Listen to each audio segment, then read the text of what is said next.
Studio Ghibli's World War II film Grave of the Fireflies is an intimate and tragic tale of siblings, Seita and Setsuko, two orphaned Japanese children who struggle to hold on to hope as their nation crumbles around them. As an American, I'm always fascinated by World War II films told from the Japanese perspective, a point of view that was never honored enough in my history classes.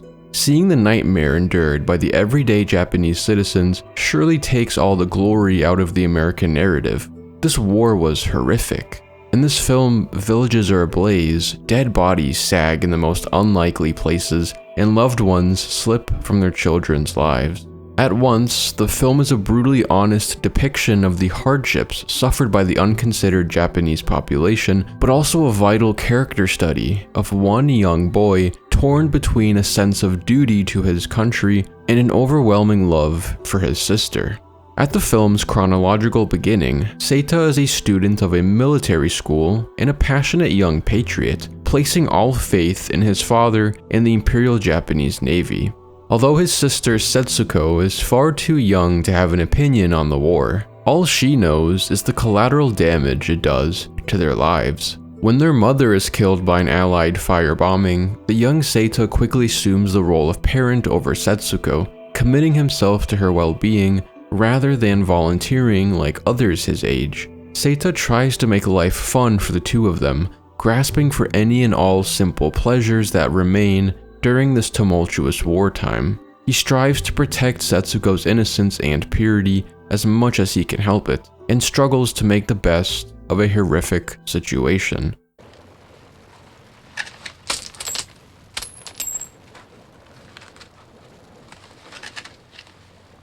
節子は金持ちやな。 He hides it well, but for Seita, this is somewhat humiliating. In an aggressively pro-military 20th century Japan, everybody is expected to offer whatever they can to the war effort. Men, women, and children alike volunteer their time and skills for the benefit of the nation. Therefore, Seita is quite odd for choosing to care for his sister instead of volunteering. When their mother dies, Seita and Setsuko move in with their aunt, a totally unsentimental woman who considers her nephew and niece leeches for eating her food without going out to serve their country. お国のために働いてる人らの弁当と一日中ブラブラしとるあんたらとなんで同じ思うの? Their aunt often mocks Seita for being useless to the war effort despite his age. She degrades him for offering no help to others during night raids, instead escorting his sister to the shelters where the two of them wait out the havoc. Though as an audience, it melts our hearts to witness Seita's loyalty to his sister, it's not so commended by the society around him, only because it doesn't immediately help Japan win the war. Though he commits to taking care of his sister, and he does it better than any other boy in his shoes ever could, a part of Seita resents his responsibility to Setsuko. Having been a student at a military school, Seita is well aware of what is expected of him as a young and capable boy during wartime, and he's failing to meet that expectation. He himself can't help but fantasize about going off and fighting the war just like his father, chasing the glory of battle. He was raised to deeply honor his country and its military, and even attended a military school before it was burned down. Seita was surely on track to follow in his father's footsteps, yet tragedy's sudden onset changes his plans. All of a sudden, he's responsible to his sister now as both brother and parent, and this has eaten away at his chance to serve his country. What he provides to Setsuko, he cannot provide to the war effort. And though as an audience, we deeply appreciate and admire his unwavering loyalty to Setsuko, Seita himself can't entirely feel proud so long as he's flaking out on his country. お父ちゃん、どこで戦争しはんねやろな。 Seita cannot be a brother and a soldier, and a part of him resents that. When he decides to start robbing people's homes while they are vacant during night raids, Seita gets a little taste of battle while still helping provide for his sister. He can feel a little bit more like a soldier this way, only he's not fighting the enemy but stealing from his own people. He cheers at a Japanese fighter jet overhead while smuggling his neighbor's possessions, and the irony is lost on him. Yet, even if he's not fighting Japan's war, and in fact robbing Japan blind, he is fighting his own war. Seita hasn't realized this for most of the film, but he actually has been acting as a soldier, just not under the Imperial Navy like his father. Seita has to keep his sister safe, fed, and happy amidst firebombings and nationwide food rations, without either a father or mother around for support. That's nothing short of a war, especially at his age. To others, his unceremonious struggle wouldn't be considered a war, not to his aunt, and neither to the larger society, but everything he's done for Setsuko's sake has been part of his own private battle. Seita makes an effort to joke and play with Setsuko despite the daily tragedies surrounding them, affording her some kind of childhood, though the war promises to rob that from both of them. And my god, that's worth a medal.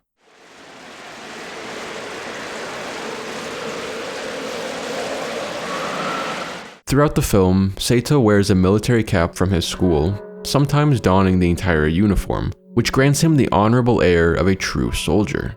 Funnily enough, he probably feels like a fraud in those fatigues, a boy playing dress-up, wearing the costume of a brave man, although he himself is not a man, but a coward. As a civilian avoiding the war efforts, he likely feels unworthy of these clothes. But Seita is not any less of a man for missing out on the war for his sister's sake. This is his war.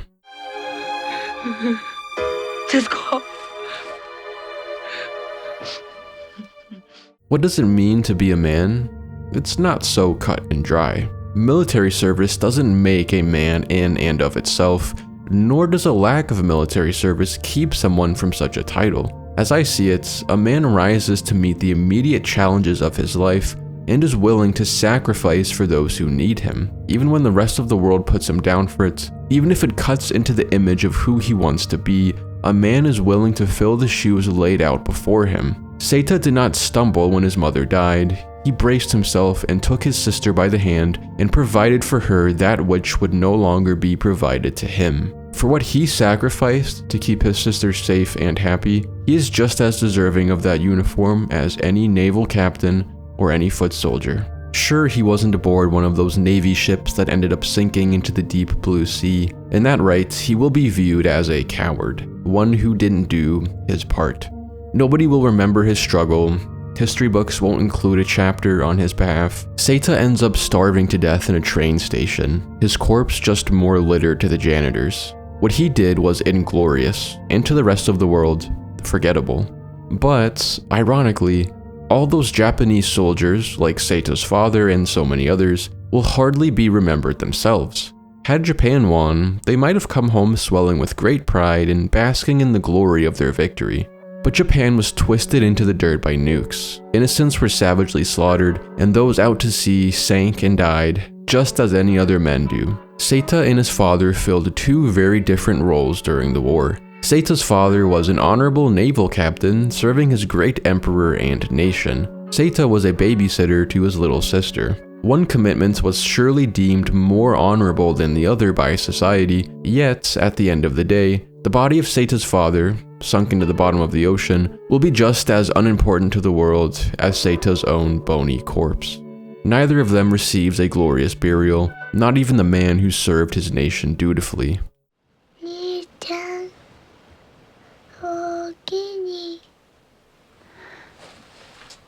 Superficial glory out of the picture, all we have left to evaluate are the souls. Who between them rests easier? Well, we can't know how Seita's father's soul fared after death, but we can see that Seita is reunited with Setsuko in death, and it seems their souls are content and at peace. Seita feels no regrets and no shame, in spite of the ridicule that has been thrown his way, because he has the comfort of knowing that he never abandoned his sister. It was inglorious, and it brought him no respect, but it was his own valiant war. And it was perhaps the only war to ever pay a man back in death.